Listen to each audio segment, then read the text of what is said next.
धर्मेंद्र प्रधान जी को इस्तीफा देने के लिए इतना मजबूर कर दिया इन छात्राओं ने मिलकर के। और मैं तो मुझे 1% भी नहीं लगता कि जितने भी प्रोटेस्टर है वो नीट के स्टूडेंट है, दे आर ऑल फेक। कि इस इस्तीफे के बाद भी यह विरोध प्रदर्शन नहीं रुकेगा, क्योंकि इन लोगों की मानसिकता इस प्रदर्शन को आगे चलकर 15 अगस्त तक ले जाने की है और कहीं ना कहीं देश में तकरार डालने की, विरोध करने की है। मेन लीडर हैं कॉकरोच के दीप के, वो कहते हैं कि सोनम वांगचुक जी हमारे नेता नहीं है। जिस व्यक्ति ने अपना 11 किलो वजन खो दिया, जिस व्यक्ति ने अपने शरीर की परवाह नहीं की, देश के बच्चों के लिए आमरण अनशन पर आ गए, पुलिस उन्हें डिटेन भी की, मेडिकल हॉस्पिटल भी ले जाया गया, उस व्यक्ति को 1 मिनट में इन्होंने क्रेडिट लेस कर दिया और उनके चरित्र के ऊपर सवाल उठा दिए। जन जी कैसे कह सकते हो? अब जो गालियां दे रहे गंदी गंदी, प्रधानमंत्री पे इतनी गंदी मीम्स बना रहे, वो जन जी के ना संस्कार नाम की चीज नहीं है उन पे, ना एजुकेशन है ना संस्कार है। हाउ कैन आई से कि वो जन जी है? बदतमीजियां करे वो जन जी थोड़ी होते हैं। सरकार ने लोकसभा में एक बिल भी पास करने की कोशिश की है जिसमें 10 करोड़ रुपए जुर्माना दिया जाएगा जो पेपर लीक में फंसेगा,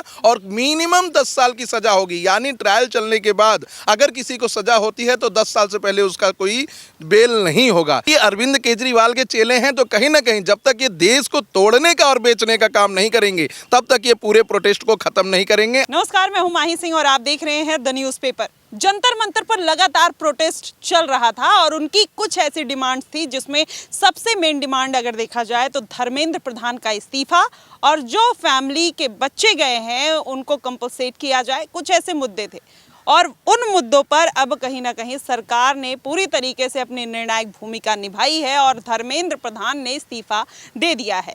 लेकिन क्या इसके बाद, अब सबसे बड़ा सवाल है कि इसके बाद क्या होगा, ये कहीं ना कहीं सवाल बनता है। क्या सीजेपी एक बड़ी पार्टी के तौर पर निकलेगी? क्या होगा क्या नहीं होगा, ये सब कुछ जानने का प्रयास करेंगे। सुप्रीम कोर्ट में मौजूद हैं, सुप्रीम कोर्ट से ये मुद्दा सीजीआई से निकला, कॉकरोच जनता पार्टी बनी और आज इतना बड़ा फैसला आया। देखते हैं, हमारे साथ वकील लोग जुड़े हैं, इनसे जानते हैं कि क्या कहेंगे। विशाल सर है हमारे साथ, जानेंगे विशाल सर क्या कहेंगे। पूरा जिस तरीके से मुद्दा निकला और आज धर्मेंद्र प्रधान का इस्तीफा, क्या कहना चाहेंगे? मैं बहुत बहुत धन्यवाद करता हूं भारतीय जनता पार्टी के शीर्ष नेतृत्व का, जिन्होंने इतना बड़ा फैसला लिया। और कहीं ना कहीं धर्मेंद्र प्रधान जी को इस्तीफा पहले ही दे देना चाहिए था, इनके कहने पर इस्तीफा देना ये जायज़ नहीं लग रहा है। और मैं मानता हूं कि छात्रों से बढ़कर, युवाओं से बढ़कर इस देश में कोई नहीं है। हम जब संविधान की भी पढ़ाई करते हैं तो शुरुआत ही हमारी होती है हम भारत के लोगों से। तो जितने भी कॉन्स्टिट्यूशनल मैकेनिज्म हैं वो हम भारत के लोगों के लिए बनाए गए हैं। तो आज ये अगर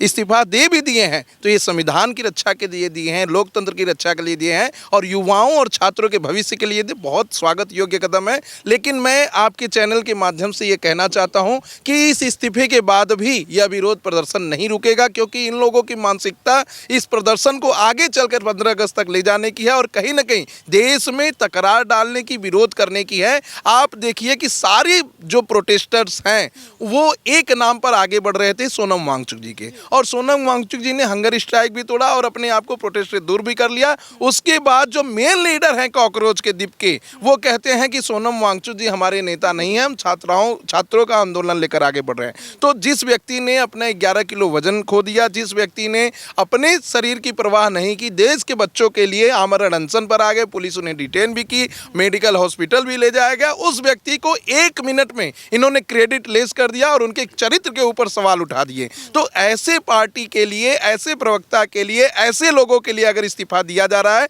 तो मैं इस इस्तीफे को स्वीकार नहीं करना चाहता, ना तो मैं मानना चाहता हूं कि ऐसा इस्तीफा हो, क्योंकि देश में लोकतांत्रिक तरीके से, संवैधानिक तरीके से सबको आगे बढ़ना चाहिए। अलोकतांत्रिक तरीके से अगर कोई पावर का यूज करके बच्चों का नाम लेकर, छात्रों का नाम लेकर किसी भी मंत्री या विधायक का इस्तीफा लेने लगे तब तो आगे चलकर यही होगा कि कल को ये गृह मंत्री जी का इस्तीफा मांगेंगे, प्रधानमंत्री जी का इस्तीफा मांगेंगे। इससे पहले भी प्रोटेस्ट हुए हैं, हमने कभी ऐसा हिंसक प्रोटेस्ट नहीं देखा, यह सभी को स्वीकार करना चाहिए।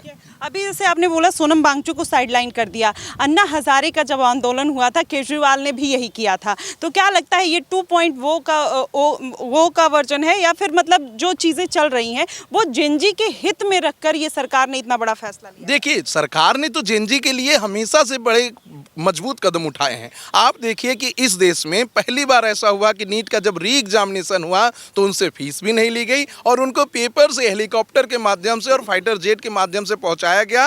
रिजल्ट भी आया, सबके नंबर भी अच्छे आए एग्जामिनेशन में, और कोई ऐसा बच्चा नहीं है जो यह आरोप लगा सकता है कि इस बार पेपर लीक की कोई घटना हुई। दूसरी बात, सरकार ने लोकसभा में एक बिल भी पास करने की कोशिश की है जिसमें 10 करोड़ रुपए जुर्माना दिया जाएगा जो पेपर लीक में फंसेगा, और मिनिमम 10 साल की सजा होगी। यानी ट्रायल चलने के बाद अगर किसी को सजा होती है तो 10 साल से पहले उसका कोई बेल नहीं होगा। तीसरी बात मैं कहूंगा कि सरकार में आदरणीय प्रधानमंत्री जी बार बार अपनी तरफ से वीडियो बनाकर छात्रों को संबोधित कर कर कह रहे हैं कि हमने फास्ट ट्रैक कोर्ट का निर्माण कर दिया है। दिल्ली हाई कोर्ट ने कल का उसमें प्रोसीडिंग में आगे बढ़ाने के लिए एक जज साहिबा को भी अपॉइंट कर दिया है। तो अब जब फास्ट ट्रैक कोर्ट बन गई, डेली टू डेली बेसिस पे हियरिंग होगी, जल्द से जल्द कार्रवाई होगी, तो इसमें इतना बड़ा प्रोटेस्ट करने की कोई ज़रूरत नहीं थी। जिस तरीके से कानून को अपने हाथ में लेने की कोशिश की गई है, चाहे पत्रकारों को मारने पीटने से लेकर, चाहे महिला पुलिसकर्मियों के साथ दुर्व्यवहार करके, चाहे पुलिस वालों के ऊपर पेपर गैस छिड़क के और सारी चीज़ें करके, वो गलत तरीका था। अगर एक सेकेंड को हम सोच लेते हैं कि अगर संसद तक ये प्रोटेस्ट बढ़ता जा रहा है और प्रधानमंत्री जी की रक्षा में और देश के तमाम सांसदों की रक्षा में अगर पुलिस वालों ने एक भी बुलेट चलाया होता और एक बच्चे की मृत्यु हो जाती तो पूरे देश में आग की तरह यह बवाल फैल जाता। और कहीं ना कहीं मुझे लगता है फिर बांग्लादेश और नेपाल बनने में कोई भी देरी नहीं लगती। तो क्या ऐसा प्रोटेस्ट ये लोग आगे बढ़ाना चाहते थे जिससे लोकतंत्र पर खतरा हो? अच्छा, क्या वही प्लानिंग चल रही थी कि बांग्लादेश, क्योंकि बार बार केजरीवाल भी जिक्र कर रहे थे, राहुल गांधी भी जिक्र कर रहे थे कि बांग्लादेश नेपाल, तो उसी पैटर्न पे इसको शुरू किया गया था और एक प्रेशर क्रिएट किया गया सरकार के ऊपर जिससे वो इस तरीके की चीज़ों से डर जाएं और उसके प्रेशर में आके इस्तीफा दें? देखिए, बिहार चुनाव के समय से ही ये बात सामने आ गई थी कि जब बांग्लादेश और नेपाल में हो सकता है तो भारत में क्यों नहीं हो सकता है। शुक्रवार को कुछ संगठन के लोग, छात्र हमसे मिलने भी आए थे। उनका कहना था कि उनके ग्रुप में ये मैसेज फैलाया जा रहा है कि 370 हट गया, हमने कुछ नहीं किया, राम मंदिर बन गया, हमने कुछ नहीं किया, CA NRC बन गया, हम कुछ नहीं कर पाए, और आगे चलकर SIR भी हुआ और अवैध घुसपैठिए भी भारत से निकाले गए, हम कुछ नहीं कर पाए। छात्रों की आड़ में हमें अच्छा मौका मिला है, इसी में हम लोगों को मौका भुना लेना चाहिए। और वो छात्र शुक्रवार के दिन से ही अपने आप को इस प्रोटेस्ट से अलग कर लिए क्योंकि वो जानते थे कि अब ये बहुत भयावह स्थिति में जा रहा है। और इसकी सूचना हमने पत्र के माध्यम से तमाम जो मीडिया में लोग हैं, जो कानून में लोग हैं और जो CGI साहब हैं उनको भी देने की कोशिश की। और उसी का हो सकता है कि ये सब पूरा जो इंटेलिजेंस भी कह रहे हैं कि ये प्रोटेस्ट एक बहाना है, बाहर से फंडिंग आ रही है चाइना और अमेरिका से इस प्रोटेस्ट को एक एक दिन आगे बढ़ाने का। और उन्हीं सब को देखते हुए सरकार ने बहुत ही सही कदम उठाया है। अब जो कल तक दीपके कह रहे थे कि धर्मेंद्र प्रधान जी का इस्तीफा लिए बिना हम प्रोटेस्ट नहीं खत्म करेंगे, आज शाम से देखने वाली स्थिति होगी कि क्या वो प्रोटेस्ट खत्म कर रहे हैं या नहीं कर रहे हैं। उनको ये बात का अंदाजा था कि सरकार इस्तीफा किसी भी कीमत पे देगी नहीं, तो प्रेशर बनाने के लिए वो कहीं ना कहीं कर रहे थे। अब इस्तीफा भी दे दिया, उनका लास्ट यही था कि इस्तीफा होना चाहिए, बाकी 2 मांगे सरकार ने पहले ही मांग ली थी, तो 3 मांगे उनकी पूरी हो गई। तो क्या लगता है कि अब ये प्रोटेस्ट खत्म होगा? नहीं, मुझे नहीं लगता कि ये प्रोटेस्ट खत्म होगा, क्योंकि ये प्रोटेस्ट खत्म करने के लिए आए नहीं और ये अरविंद केजरीवाल के चेले हैं। तो कहीं ना कहीं जब तक ये देश को तोड़ने का और बेचने का काम नहीं करेंगे तब तक ये पूरे प्रोटेस्ट को खत्म नहीं करेंगे। आप देखिएगा कि अब इनकी आज शाम से कुछ नई मांग आएगी, कुछ नए चीज़ों पर विचार करेंगे। 2 दिन पहले अभिजीत दीपके का ही बयान था कि हम गृह मंत्री जी से भी इस्तीफा मांग सकते हैं, तो किसी से भी इस्तीफा आप नहीं मांग सकते हैं। मुझे लगता है कि अब अगर ये कुछ भी करें तो पूरा कानून को मद्देनजर रखते हुए इन लोगों की अच्छे से कुटाई करनी चाहिए और जेल में डालना चाहिए। मैम से भी जानेंगे। मैम एडवोकेट होने के साथ साथ इन्फ्लुएंसर भी हैं और आपने देखा होगा सोशल मीडिया पे कई ऐसी वीडियोस वायरल हुई, क्या कहना चाहेंगे इस प्रोटेस्ट के बारे में? अब फाइनली धर्मेंद्र प्रधान ने इस्तीफा दे दिया है। जी देखिए, धर्मेंद्र प्रधान जी ने जो इस्तीफा दिया है, सबसे पहली बात तो एक तरफ से देखा जाए तो ये खुशी की भी बात है कि छात्राओं की मांग पूरी हुई है।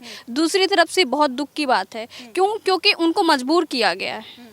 धर्मेंद्र प्रधान जी को इस्तीफा देने के लिए इतना मजबूर कर दिया इन छात्राओं ने मिलकर के। और मुझे 1% में नहीं लगता कि जितने भी प्रोटेस्टर हैं वो नीट के स्टूडेंट हैं। They are all fake.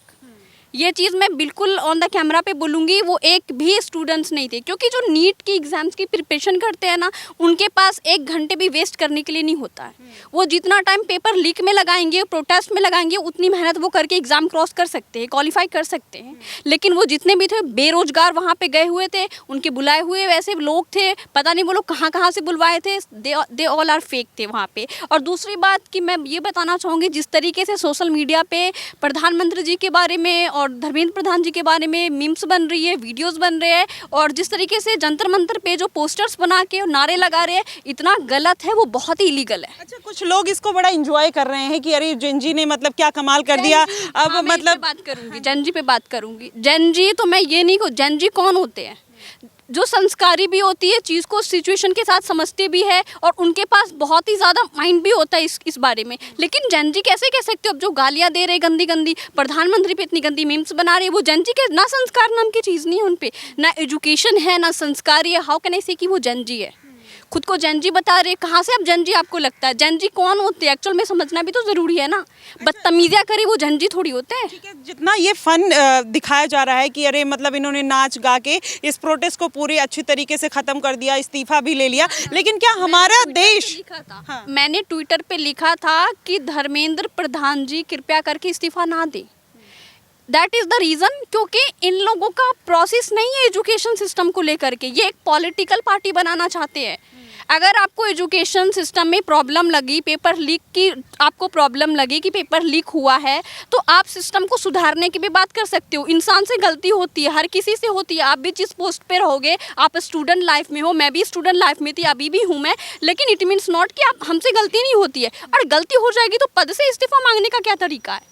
किसी को आप हटा दोगे तो सिस्टम ठीक हो जाएगा। अकाउंटेबिलिटी की भी बात बनती है, लेकिन जब बात संस्कार की और तरीके की आती है, तो क्या जिंजी होने का ये मतलब है कि आप कुछ भी करने लगेंगे? अभी एक वीडियो वायरल हुई थी, प्रधानमंत्री के 13वीं के समोसे खा लो, आपने ना वो लड़की, मैं गलती पेरेंट्स का दूंगी। संस्कार ऐसे दे रहे अभी से ही, वो आगे जाके तो पता नहीं देश विरोधी बनेंगे, बन रहे अभी से ही, अभी से प्रैक्टिस कर रहे हैं। आगे आने वाले समय में तो ऐसे विरोधी बनेंगे ना कि आप सोच भी नहीं सकते हो। वो लड़की इतनी बदतमीज, जैसे नीट का फुल फॉर्म नहीं पता उसको, सीबीएसई का फुल फॉर्म नहीं पता उसको, किस वजह से वहाँ पे जाई वो भी बात उसको नहीं पता। नीट का पेपर लीक, धर्मेंद्र प्रधान इस्तीफा दो, दो नारे लगा लगा के, पता नहीं लोग साबित क्या करना चाहते हैं खुद को, जबकि उस लड़की के पास थोड़ी भी मैनर्स नहीं है। मैंने तो देखा है, मुझे इतना गुस्सा है ना, वो मैनर्स नाम की चीज़ ही नहीं है। आप खुद एक जेनजी हो, तो आप कैसे इस चीज़ों को देखते हो? कि मैं जेनजी बाद में मानूंगी। मैं जिस देश में हूँ, जिस देश की नागरिक हूँ, मैं उसका बहुत सम्मान करती हूँ। देश मेरे लिए सबसे पहले, बाद में सारी चीज़ें आती है। तो देश सबसे पहले है और यही बात आती है। सर, क्या कहना चाहेंगे आप भी, अगर अपने आप को एक जेनजी के तौर पर देखें, तो क्या आप जिस तरीके से प्रोटेस्ट में चीज़ें हुई हैं, क्या वो सही था, वो जस्टिफाई था, या फिर वो उस तरीके से होना चाहिए था? जैसे कि आपने कहा कि जेनजी, पहले मैं इस पर कड़ी आपत्ति करता हूं कि मैं जेनजी नहीं हूं, मैं जेन एन हूं, जनरेशन नेशनलिस्ट हूं, जो भारत को परम वैभव की ओर, सरकार कोई भी हो उसके साथ चल करके काम करके मिलाना चाहता हूं कि भारत माता एक परम वैभव की ओर जाएं। दूसरी सबसे इम्पॉर्टेंट बात कि इन्होंने, अगर देखिए, नो डाउट धर्मेंद्र प्रधान जी की अकाउंटेबिलिटी बनती है। नीट का पेपर लीक हुआ, उनको रेजिग्नेशन देना चाहिए। जिस दिन लीक हुआ, जिस दिन परीक्षा लीक हुई, उसी दिन नैतिकता के आधार पर उनको इस्तीफा दे देना चाहिए। अब चंद लोग इकट्ठा होकर के एंटी नेशनल स्लोगन्स दे करके सेपरेटिस्ट मूवमेंट को इस्टेब्लिश करने वाले लोगों को मंच पर ला करके, और उस उकसाऊ भीड़ को संबोधित करने वाले लोग जो कहते हैं कि कश्मीर भारत का अंग है ही नहीं, उनको आप मंच देते हो और उनके कहने पे इस्तीफा दे रहे हो। इस पर मेरी आपत्ति है। आपको इस्तीफा देना चाहिए, नो डाउट। आपने अकाउंटेबिलिटी लेनी चाहिए, नो डाउट। आपने गलत किया है, क्योंकि आपके कार्यकाल में नीट जैसे बड़े एग्जाम लीक हुए और भी हुए, लेकिन इसका ये मतलब नहीं है कि आप जब ये लोग मूवमेंट क्रिएट करेंगे और एक फोबिया बनाएंगे और एक मोमेंटम क्रिएट करेंगे, तब आप इस्तीफा दो।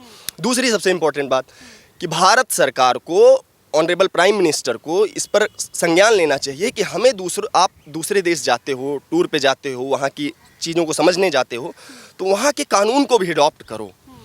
इन पेपर लीक माफियाओं को, नकल माफियाओं को UAPA लगाओ, इन पर NSA लगाओ, इनके 100% प्रॉपर्टी सीज करो, तब जाकर के ये सुधरेंगे। और जो भी इनका फास्ट ट्रैक कोर्ट में जाए मामला, और जो भी इस पर आरोपी पाया जाए उसकी सिटीजनशिप कैंसिल करो। ये एक्ट ऑफ टेररिज्म में लाओ आप इसको। Paper leak is not only leak. लेकिन उन्होंने तो डिमांड यही रखी थी कि पहले धर्मेंद्र प्रधान इस्तीफा दे, और जितने बच्चों के ऊपर केस हुआ है, जिन बच्चों ने गलत भी किया है, सही भी किया है, किसी भी बच्चे के ऊपर केस नहीं होगा। तो ये कहाँ से मतलब सही तरीका है?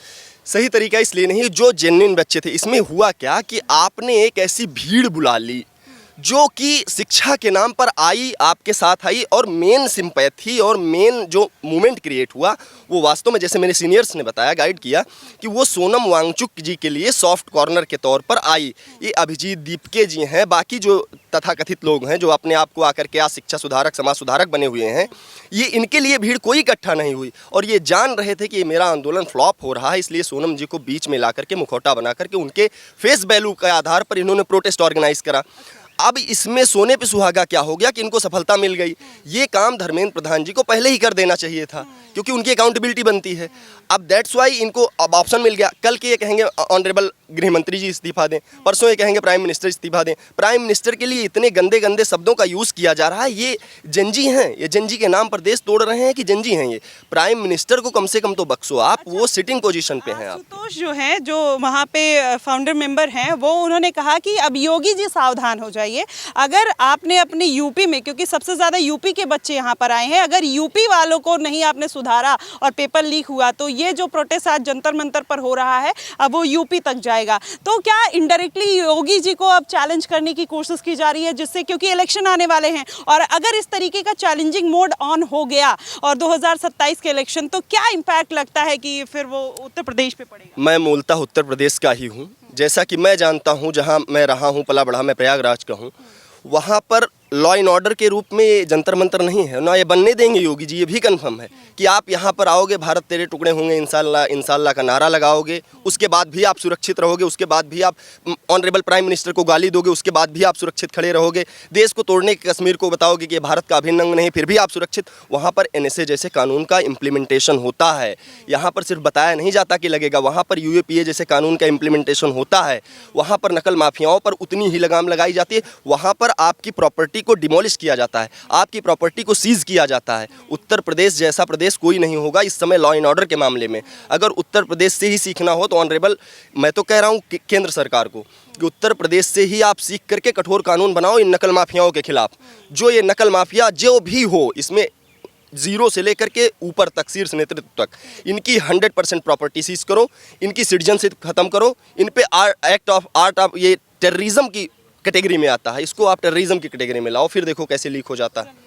ठीक है, तो सर आप अगर फाइनली देखा जाए तो क्या लग रहा है कि अभिजीत दीपके इसको एक पार्टी के तौर पर प्रेजेंट करेंगे? उत्तर प्रदेश के इलेक्शन में इसका कितना इस्तेमाल हो सकता है? देखिए, उत्तर प्रदेश में ऐसा विरोध करना बहुत ही नामुमकिन है, और मैं आशुतोष जी को एक सलाह भी देना चाहता हूं कि भूल से भी उत्तर प्रदेश में ऐसा विरोध प्रदर्शन करने की कोशिश ना करें, नहीं तो उनके अस्तित्व का भी पता नहीं चलेगा, क्योंकि वहाँ पर लॉ एंड ऑर्डर का इम्प्लीमेंटेशन पहले होता है और बाद में आपको पता चलता है कि क्या चीज़ें आपने गलती की हैं। और कई सारे ऐसे मुकदमे देखे भी गए हैं जहाँ पर योगी बाबा ने पूरे देश के लिए एक कानून स्थापित कर दिया है कि अगर लॉ एंड ऑर्डर के साथ आपने खिलवाड़ किया तो आप उत्तर प्रदेश में नहीं रह सकते, उत्तर प्रदेश छोड़कर जाना पड़ेगा। अगर उनको नहीं, फिर भी नहीं समझ में आ रहा है तो आजम खान जी अभी जिंदा हैं, उनसे जाकर वो पूछ लें, क्योंकि बहुत से लोग तो अब मिट्टी में मिल गए, अब जो जिंदा है उन्हीं से पूछना पड़ेगा। आप क्या कहना चाहोगे मैम? मैं तो सबसे पहले ये पोस्टर दिखाना चाहती हूँ। क्या ये जैनजी है? आप जूम करके देख लो, क्या ये जैनजी लग रहे हैं आपको? इतने घटिया तरीके से पोस्टर्स बना रहे हो, आप डिमांड भी कर रहे हो तो कैसे कर रहे हो? आप कानून के दायरे में तो मांगा नहीं इस्तीफा, आपने कानून हाथ में लेने की कोशिश की है, इस्तीफा भी तरीके से मांगी जाती है, और कानून हाथ में लिया ऐसे ऐसे पोस्टर्स बना रहे हैं। उसके बाद ये लोग खुद को जंजी बता रहे हो, देश के नागरिक बता रहे हैं, नीट के छात्र बता रहे हैं। मुझे तो बहुत इलीगल लगता है, इनके ऊपर FIR होनी चाहिए। तो जो ग्लोरीफाई कर रहे हैं, जो कह रहे हैं कि ऐसा मतलब बहुत नॉर्मल है, जनरेशनल गैप है और ये तमाम चीज़ें, तो क्या ग्लोरीफाई सही करना है कि मतलब आप किसी स्टूडेंट को आप बोलो अरे आपने बहुत अच्छा कर दिया? देखो, बिल्कुल भी नहीं, दैट वाज फुली रॉन्ग। मैं अगेंस्ट हूँ इन चीज़ों के, क्योंकि मेरा पहला ही पॉइंट ये था कि धर्मेंद्र प्रधान जी क्यों दे इस्तीफा, सिस्टम को भी ठीक किया जा सकता है। तो देखिए, बात सिस्टम की है, सिस्टम अगर ठीक हो गया तो सब कुछ ठीक हो जाएगा। सॉल्यूशन मुझे लगता है इस्तीफा नहीं है, क्योंकि आप देखिए कि अगर कोई और लीडर आया और वो उतनी अच्छे तरीके से उसको नहीं चला पाया तो फिर सेम चीज़ होगा कि इस्तीफा देते जाओ। तो सबसे बड़ी बात थी इस सिस्टम को सुधारना, लेकिन इसमें पॉलिटिकल एंगल भी तमाम निकल कर आ रहे हैं, और फिर ये कहा जा रहा है कि इंटरनेशनल कई फंडिंग्स भी आई हैं। तो तमाम ऐसे ऐसे चीज़ें हैं कि जिस पर अभी कहीं ना कहीं सरकार की भी नज़रें बनी हुई है। आने वाले दिनों में क्या होगा होगा क्या नहीं होगा ये देखना बेहद दिलचस्प होगा कि सीजेपी एक बड़ी पार्टी के तौर पर उभरेगी और इसका पूरा पॉलिटिकल फायदा उठाने की कोशिश करेगी। आने वाले दिनों में पता चलेगा। आप क्या कुछ सोचते हैं, आप क्या कुछ कहते हैं, आप हमें जरूर बताइएगा। फिलहाल के लिए बस इतना ही। देश और दुनिया की तमाम खबरों के लिए हमारे साथ बने रहिएगा द न्यूज़पेपर पे। धन्यवाद।